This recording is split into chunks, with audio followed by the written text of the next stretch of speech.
My parents gave me the worst childhood, and when I grew up, they sued me to return my grandmother's inheritance. I was 17 when my world truly started to crumble. My grandmother, who had always been my refuge in a chaotic family, passed away suddenly. She left me a 6,000 inheritance and a sapphire ring that I had adored since I was a child. The ring was the color of the deepest ocean, mesmerizing and rare. It was one of the few things that brought me comfort after her passing. Little did I know that this inheritance would be the catalyst for the worst experience of my life. Amber, my older sister by 6 years, had always been the star of the family. She was the apple of my parents' eye, and I was just the shadow that followed her. Amber was beautiful, charismatic, and ambitious, but she also had a cruel streak that she reserved just for me. From as early as I can remember, she would belittle me, mock me, and make me feel like I was nothing. My parents never stopped her, in fact. They often laughed it off, telling me that I was too sensitive, that I needed to toughen up. It wasn't just physical bullying, it was psychological torture. Amber knew how to get under my skin, and she did it every chance she got. When I was 13, Amber did something that I could never forgive. It was a family vacation to the beach, and Amber, who was then 19, brought along a couple of her college friends. I was excited about the trip, hoping that for once I could have a good time without Amber ruining it, but I should have known better. We were on the pier, and I decided to sit alone, dangling my feet over the edge, enjoying the serenity of the ocean. Suddenly, a plastic bag was shoved over my head, and before I could react, I felt a hard kick in my back, sending me plunging into the water. Panic surged through me as I struggled to tear the bag off my head, the water filling my nose and mouth. When I finally managed to rip it off and get to the surface, I saw Amber and her friends running away, laughing as if they had just played the funniest prank in the world. I stumbled back to my parents, drenched and terrified, and told them what had happened. But instead of comforting me, they laughed along with Amber, saying I was overreacting, that it was just a joke. My dad even joked that at least those swimming lessons had finally paid off. It was then that I realized I was truly alone. My parents would never protect me from Amber, and Amber would never stop tormenting me. After that, I withdrew from everyone. I stopped trying to get close to my parents, and I avoided Amber as much as I could. I focused on my studies, knowing that my only way out of this nightmare was to get into a good college and leave home for good. But even as I tried to keep my head down, Amber continued to find ways to hurt me. When my grandmother passed away and left me the 6,000 inheritance, I thought I finally had something that was mine, something that could help me build a future away from my toxic family. But Amber had other plans. She was starting a boutique with a couple of her friends, a high-end store that sold shoes and accessories. She needed capital, and my parents decided that my inheritance should be used to help her. They didn't ask me if I wanted to contribute, they simply told me that I had to. When I refused, my father threatened to cut off my college tuition and forbid me from returning home once I left. I was terrified. College was my only escape, my only chance at a better life. So, after days of relentless pressure, I caved. I handed over the 6,000 to Amber, trying to convince myself that it was the right thing to do. At least they let me keep the sapphire ring, probably because they didn't realize how much it was worth. I told myself that as long as I could leave for college, it would all be worth it. A few months passed, and I received my acceptance letter to my dream college. My parents were true to their word.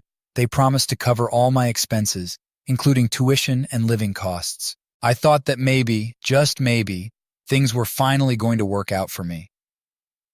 Amber's boutique opened shortly after I received my acceptance letter. She had a grand launch party, which I wasn't invited to, but that didn't bother me. I didn't want to be there, surrounded by people who had always treated me like I was invisible. But the next day, Amber sent me a text message thanking me for my contribution, saying she couldn't have done it without my help. Attached to the message were several photos from the event. As I scrolled through them, I noticed something that made my blood run cold. Kevin was Amber's high school boyfriend, a man who had caused more trouble in our family than anyone else. He was 6 years older than Amber, and they had started dating right after she turned 18. My parents had always disliked him, especially after he got caught embezzling money from his father's company. He was sent away to live with his uncle in another state, and Amber was forced to cut all ties with him. But there he was, standing in the background of the photos, laughing and chatting with Amber and her friends. I knew immediately that something was wrong. My parents had been discussing Amber's business around me for months, and I knew that one of Amber's friends' mothers, Mrs. Lawson, was the last potential investor who was holding out. Mrs. Lawson was a shrewd businesswoman who was skeptical about investing in a boutique. She wanted her daughter, one of Amber's partners, to gain some work experience first. They were relying on a successful launch to convince Mrs. Lawson to invest. Seeing Kevin at the party gave me an idea. I knew how much my parents and Amber had lied to Mrs. Lawson, downplaying Kevin's involvement.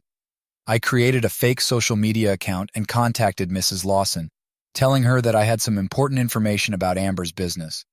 I implied that Amber was hiding something and sent her the photos of Kevin at the party. I also sent some old photos of Amber and Kevin together, suggesting that Amber had rekindled her relationship with a man who was nothing but trouble.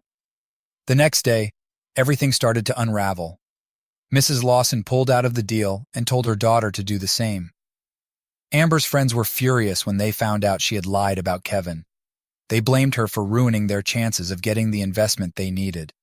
The boutique was barely holding on, and without Mrs. Lawson's investment, it was on the brink of collapse. My parents were livid, but they had no idea I was the one who had contacted Mrs. Lawson. They blamed Amber for being reckless and untrustworthy. For the first time in my life, I saw them truly disappointed in her. It should have felt like a victory, but instead, I was consumed with guilt. Amber's business quickly went under. Her friends abandoned her, and she was left alone to deal with the fallout. My parents tried to help her salvage the situation, but even they couldn't fix the mess she had made. Amber's life was falling apart, and I was the one who had caused it. With Amber's world crumbling around her, I expected her to lash out at me, but she didn't.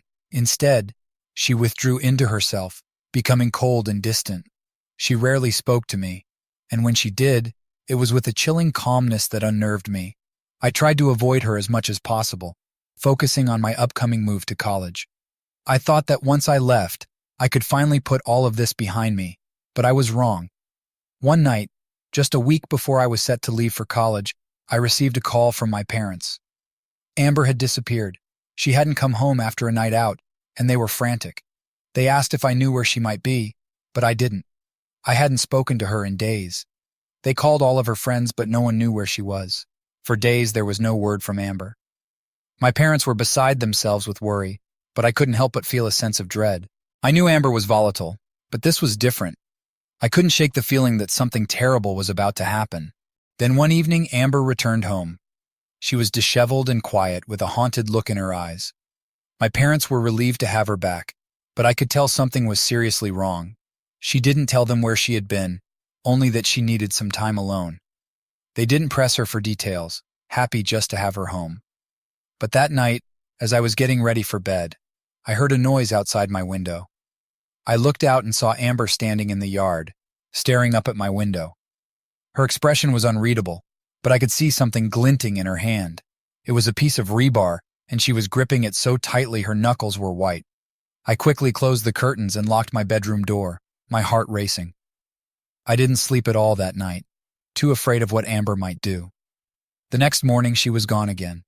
My parents assumed she had gone out for a walk, but I knew better. I knew she was planning something. A few days later, I was on my way back from a late-night study session at the library when I noticed someone following me. I quickened my pace, trying to lose them, but they stayed close behind. I ducked into a side street, hoping to shake them off, but the footsteps grew louder, closer. Suddenly, I felt a sharp pain in the back of my head, and everything went black. When I came to, I was lying on the cold, hard ground. My vision was blurry, but I could make out Amber standing over me, the rebar clutched in her hand. Her face was twisted in rage, her eyes wild with hatred. "You ruined everything," she screamed, bringing the rebar down on me again. Pain exploded in my chest as the metal connected with my ribs. I tried to crawl away, but she was relentless, striking me over and over, venting all of her anger and frustration on me. I could feel my bones cracking under the force of her blows, my body going numb from the pain. I tried to scream, but my voice wouldn't come. The last thing I saw before everything went dark was Amber standing over me, breathing heavily, the rebar slick with my blood. When I woke up, I was in a hospital bed, my body wrapped in bandages, tubes and wires connected to me everywhere. The pain was unbearable, but I was alive. My friend's parents were there, holding my hand, tears in their eyes. They told me that Amber had been arrested, that she was in custody and facing charges for what she had done to me. The trial was a grueling experience. Amber's lawyer tried to argue that she had been driven to insanity by the stress of losing her business, that she wasn't in her right mind when she attacked me. But the evidence was overwhelming. The police had found the rebar with my blood on it, and there were witnesses who had seen her following me that night. My parents were devastated. They couldn't believe that Amber, their perfect daughter, was capable of such violence. But the truth was undeniable. The jury deliberated for only a few hours before finding her guilty of attempted murder. She was sentenced to life in prison with the possibility of parole after 25 years. I spent months in the hospital recovering from my injuries. The physical scars would heal in time, but the emotional scars ran much deeper. I had lost my family, my sense of security, and the only home I had ever known. I was left with nothing but pain and a deep, abiding fear that I would never truly be safe again. But through it all, I found strength in the people who had taken me in. They became my new family, helping me rebuild my life one day at a time. They stood by me during the trial, visited me in the hospital, and supported me as I slowly pieced my life back together. I eventually returned to college, determined to make something of myself despite everything that had happened. The sapphire ring that my grandmother had left me became a symbol of my resilience, a reminder that I had survived the worst and come out stronger. Amber would spend the rest of her life behind bars, paying for the pain she had inflicted on me. My parents, unable to cope with the reality of what their golden child had become, eventually moved away, cutting all ties with me. I never saw them again. In the end, I learned that some battles leave scars that never fully heal, but with the right people by your side, you can find a way to move forward. Amber may have tried to destroy me, but she only made me stronger. And as I look to the future, I know that I will never let anyone take that strength away from me again. That night, as I walked back to my dorm after a late study session, I felt uneasy. The campus was eerily quiet, the kind of silence that seemed to amplify every small sound. My footsteps echoed against the pavement, and I kept glancing over my shoulder, feeling as though I was being watched. The streetlights cast long shadows that danced with the breeze, creating an unsettling atmosphere. I shook my head, trying to dismiss the paranoia that had been growing inside me since Amber's return. She had been acting so strangely, almost as if she was a different person entirely. It wasn't just her cold demeanor, or the way she had withdrawn from everyone, it was the way she looked at me, with eyes that seemed to hold a deep, seething hatred. I couldn't understand it, but I knew something was wrong. Then, as I turned the corner into a narrow, dimly lit alley that cut through the campus, I heard footsteps behind me, heavy, determined footsteps. I quickened my pace, but the footsteps quickened too. My heart pounded in my chest, and I could feel the fear rising in my throat. I didn't dare look back. I started to run, my breath coming in short, frantic gasps. But before I could get far, something hard struck the back of my head. Pain exploded in my skull, and I crumpled to the ground, the world spinning around me. I tried to push myself up, but I was too disoriented. Then, I heard her voice, Amber's voice. "You ruined everything!" she screamed. And I turned my head just in time to see her standing over me, a piece of rebar clutched tightly in her hands, her face twisted in a mask of rage and despair. Before I could react, she brought the rebar down with all her strength, striking me in the ribs. The pain was excruciating, unlike anything I had ever felt. I could hear the sickening crack of bones breaking, feel the hot rush of blood filling my mouth. I tried to scream, but it came out as a gurgle, my lungs unable to draw in enough air. Amber hit me again and again, each blow more brutal than the last. My vision blurred as the pain overwhelmed me, and I felt myself slipping away. But Amber didn't stop. She kept swinging, her fury driving her to beat me mercilessly, even as my body went limp. Finally, everything went dark. When I woke up, I wasn't sure where I was or how much time had passed. All I knew was that I was in excruciating pain, and I could barely move. I was lying in a hospital bed, surrounded by machines that beeped and hummed, tubes and wires connected to my body in a tangled mess. My head throbbed, my chest felt like it was on fire, and every breath was a struggle. I tried to move, but a sharp pain shot through my body, and I let out a weak cry. The door to the room opened, and a nurse rushed in. She looked surprised to see me awake, and immediately called for the doctor. I tried to speak, but my throat was too dry, my voice barely a whisper. The nurse gently pressed a button to raise the bed so I could sit up slightly, but the movement made my head swim. The doctor came in a few moments later, a kind-looking man in his 50s with graying hair and glasses perched on the edge of his nose. He smiled reassuringly at me, but I could see the concern in his eyes. "You're awake," he said softly, checking the machines and making notes on the chart at the foot of my bed. "You've been through quite an ordeal. Just take it easy for now, all right? You're safe here." I wanted to ask what had happened, how long I had been unconscious, but the words wouldn't come. The doctor seemed to understand, though, and he gave me a brief summary of my condition. "You were attacked," he said gently, as if trying not to startle me. "Your injuries were severe multiple fractures, a concussion, internal bleeding. We had to perform emergency surgery to stop the bleeding and repair the damage to your organs. You're very lucky to be alive." Lucky. That word echoed in my mind. I didn't feel lucky. I felt broken, shattered both physically and emotionally. Amber had done this to me, me own sister. The thought was almost too much to bear. Over the next few days, I learned more about what had happened.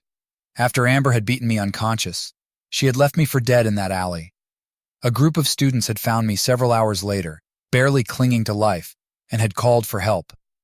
I had been rushed to the hospital, where the doctors worked tirelessly to save me. They had put me in a medically induced coma to allow my body to heal, and I had been unconscious for over a week. Amber, meanwhile, had been arrested shortly after the attack. Witnesses had seen her following me that night, and the police had found the rebar covered in my blood hidden in her car. When they confronted her, she didn't even try to deny what she had done. She confessed on the spot, telling the officers that I had destroyed her life, that I had driven her to do it. The trial was one of the most painful experiences of my life. I was still in the hospital, still recovering from the physical trauma, but the emotional trauma was just as raw. I had to face Amber in court, had to listen as her lawyer tried to paint her as a victim, as someone who had been pushed to the edge by my supposed cruelty. They brought up the fact that I had sabotaged her business, that I had lied to our parents and manipulated events to ruin her. They tried to twist everything to make it look like I was the one at fault, that Amber had been driven to madness by my actions. It was agonizing to sit there and listen to it all, to see the way Amber glared at me from across the courtroom, her eyes filled with hatred. But the evidence was overwhelming. The prosecution presented the bloody rebar, the witness testimonies, and the confession Amber had given to the police. They showed the extent of my injuries, the medical reports detailing the damage she had inflicted on me. The jury listened intently, their faces growing more horrified with each passing day. My parents were there too, sitting in the front row. I couldn't bring myself to look at them. I didn't want to see the disappointment, the shame in their eyes. They had always favored Amber, always taken her side, but now they were confronted with the brutal reality of what she had become. I wondered if they blamed themselves, if they realized how much they had contributed to this nightmare by always putting Amber first.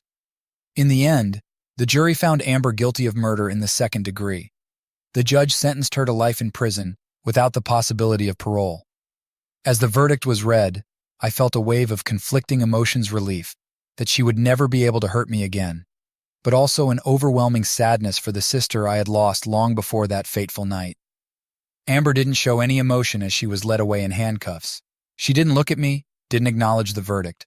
She simply walked out of the courtroom, her face a blank mask. I knew that I would never see her again, and part of me was grateful for that. But the trial wasn't the end of my ordeal. The physical recovery was long and grueling. I had to undergo multiple surgeries to repair the damage Amber had done. My ribs had to be reconstructed with metal plates. My skull had to be stabilized, and I had to relearn how to do even the most basic tasks. Every movement was painful. Every breath a reminder of the night I had almost died. The emotional recovery was even harder. I struggled with nightmares, reliving the attack over and over again in my mind. I couldn't trust anyone, couldn't feel safe even in my own home. My parents tried to reach out to me, to offer their support, but I couldn't bring myself to accept it. They had enabled Amber's behavior for so long, and now I couldn't forgive them for what they had allowed to happen. I found solace in the few friends who had stood by me through everything. They were my lifeline, helping me navigate the darkness that had settled over my life. With their support, I slowly began to rebuild, to piece together the fragments of who I had once been. I returned to college eventually, determined to finish my degree and build a future for myself, one that wasn't defined by the pain and trauma of my past. The sapphire ring that my grandmother had left me became a symbol of my resilience, a reminder that I had survived the worst and could overcome anything. Amber would spend the rest of her life in prison, paying for the pain she had inflicted on me. My parents eventually moved away, cutting all ties with me. They couldn't bear the shame, the guilt of what had happened. I never saw them again, and I was okay with that. I needed to move on, to focus on my own healing. As the years passed, the physical scars faded, but the emotional scars remained. Some wounds never fully heal, but I learned to live with them. I found strength in my pain, in the knowledge that I had survived something that could have easily destroyed me. Amber had tried to take everything from me, but in the end, she'd only made me stronger. I was determined to live a life filled with meaning, with purpose, and with the love and support of the people who truly cared about me. I knew I would carry the memory of that night with me for the rest of my life, but I also knew that I would never let it define me. I was a survivor, and no matter what, I would keep moving forward. After Amber was sentenced to life in prison, I thought the nightmare was finally over. I had survived her brutal attack, endured the long and painful recovery, and even managed to return to college. I was slowly rebuilding my life, trying to find some semblance of normalcy after everything that had happened. But I was wrong. The worst was yet to come. My relationship with my parents had deteriorated to the point where we barely spoke. They had always favored Amber, and even after she was convicted of trying to kill me, they couldn't fully accept the reality of who she had become. I knew they blamed me, at least partially, for what had happened. They had always seen Amber as the perfect daughter, and now she was in prison, her life ruined. In their eyes, I had played a role in that, and they couldn't forgive me. I had cut off almost all contact with them, focusing on my recovery and my studies. But one day, out of the blue, my mother called me. She sounded desperate, pleading with me to meet her at the family home. She said she needed to talk, that she couldn't go on without clearing the air between us. Despite my better judgment, I agreed. I didn't want to believe that my own mother could hate me enough to do something drastic. I thought that maybe, just maybe, we could find some common ground, some way to move forward. When I arrived at the house, it felt strange to be back. The place where I had grown up now felt foreign, almost hostile. My mother was waiting for me in the backyard, standing by the old garden shed. She looked older, more worn than I remembered, her face etched with lines of worry and grief. She didn't greet me with a hug or even a smile. Instead, she just stared at me, her expression unreadable. "Thank you for coming," she said quietly, her voice strained. "We need to talk about Amber." I nodded, unsure of what to say. "I know it's hard, Mom, but Amber, what she did." My mother cut me off with a sharp wave of her hand. "No," she snapped. "You don't understand. Amber was pushed to the edge because of you. You ruined her life, and now she's in prison because of your selfishness." I felt a chill run down my spine. "Mom, Amber tried to kill me," I said, struggling to keep my voice steady. "She beat me with a rebar. She would have killed me if those students hadn't found me. How can you blame me for that?" "She wouldn't have done that if you hadn't sabotaged her business," my mother hissed, taking a step closer to me. "You're the reason she snapped. You turned everyone against her. You betrayed your own sister." I couldn't believe what I was hearing. I had expected anger, maybe even some harsh words, but not this. Not the blind, seething hatred that was pouring out of my mother now. "Mom, Amber made her own choices," I said, trying to reason with her. "I had nothing to do with it. She was always cruel to me, even when we were kids. You know that. You deserved it," my mother screamed, her voice rising to a fever pitch. "You were always weak, always whining and complaining. Amber was the strong one, the one with a future, and you took that away from her." I took a step back, suddenly afraid. My mother's eyes were wild, her face twisted with fury. I had never seen her like this before, and it terrified me. I glanced around, realizing for the first time that we were completely alone. There was no one to help me, no one to stop her if she decided to act on the rage that was boiling over. "Mom, I'm sorry you feel that way," I said cautiously, trying to de-escalate the situation. "But I'm not responsible for what happened to Amber. She made her own decisions." "You ruined her life," my mother shrieked, her voice breaking. "And now I'm going to make sure you pay for it." Before I could react, she lunged at me, grabbing a shovel that was leaning against the garden shed. I barely had time to register what was happening before she swung it at me with all her strength. The metal edge of the shovel connected with the side of my head, and I collapsed to the ground, dazed and bleeding. I tried to get up, but the world was spinning, my vision blurring from the impact. I could taste blood in my mouth, feel it trickling down the side of my face. My mother stood over me, breathing heavily, the shovel raised high above her head. "You took everything from me!" she screamed, bringing the shovel down again, this time striking my ribs. The pain was unbearable, and I cried out, curling into a ball to protect myself. But she didn't stop. She kept hitting me, each blow more vicious than the last. I could hear the bones in my chest cracking, feel the life draining out of me with every brutal strike. I tried to beg her to stop, but the words wouldn't come. My body was broken, my mind slipping into darkness. The last thing I saw was my mother's face, twisted with rage, as she brought the shovel down one final time. When I woke up, I was in the hospital again, but this time, I wasn't alone. My friend's parents were there, holding my hand, their faces pale with shock. They told me that my mother had been arrested, that she had been caught red-handed by a neighbor who had heard the commotion and called the police. She was now in custody, facing charges of attempted murder. I was barely alive when they found me, they said. The doctors had performed emergency surgery to save my life, but the damage was severe. I had multiple fractures, internal bleeding, and a traumatic brain injury. The doctors weren't sure if I would ever fully recover. The trial was a surreal experience, one that I could barely process through the fog of pain and medication. My mother's lawyer tried to argue that she had been driven to madness by grief, that losing Amber had pushed her over the edge. They painted her as a broken woman, a mother who had lost everything and couldn't cope with the pain. But the evidence was clear. The neighbor's testimony, the forensic evidence, the brutal injuries I had sustained, it all pointed to the cold, hard truth. My mother had tried to kill me, just like Amber had. The jury didn't take long to deliberate. They found her guilty of attempted murder, and the judge sentenced her to life in prison. As the verdict was read, I felt a strange sense of detachment.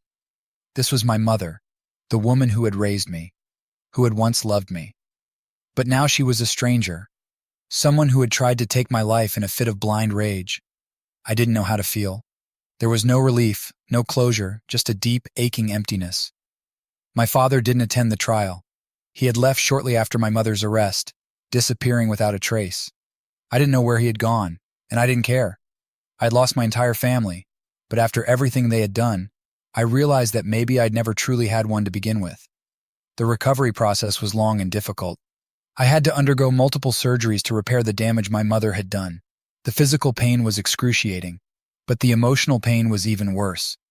I was plagued by nightmares, haunted by the image of my mother standing over me, the shovel in her hands. I couldn't trust anyone, couldn't feel safe, even in the hospital. But through it all, my friends and their families were there for me. They stayed by my side, offering their support and love when I needed it most. They were the ones who helped me piece my life back together, who reminded me that I was more than just a victim. Eventually, I returned to college, determined to finish my degree and build a future for myself. The scars, both physical and emotional, would never fully heal, but I was determined to keep moving forward. I refused to let my past define me. My mother would spend the rest of her life in prison, just like Amber. I would never see them again, and I was okay with that. They had chosen their path, and I had chosen mine. As the years passed, I found a sense of peace. I built a life for myself, surrounded by people who truly cared about me. The sapphire ring that my grandmother had left me became a symbol of my resilience, a reminder that I had survived the worst and come out stronger. I knew that I would carry the memory of those dark days with me for the rest of my life, but I also knew that I would never let them define who I was. I was a survivor, and no matter what, I would keep moving forward.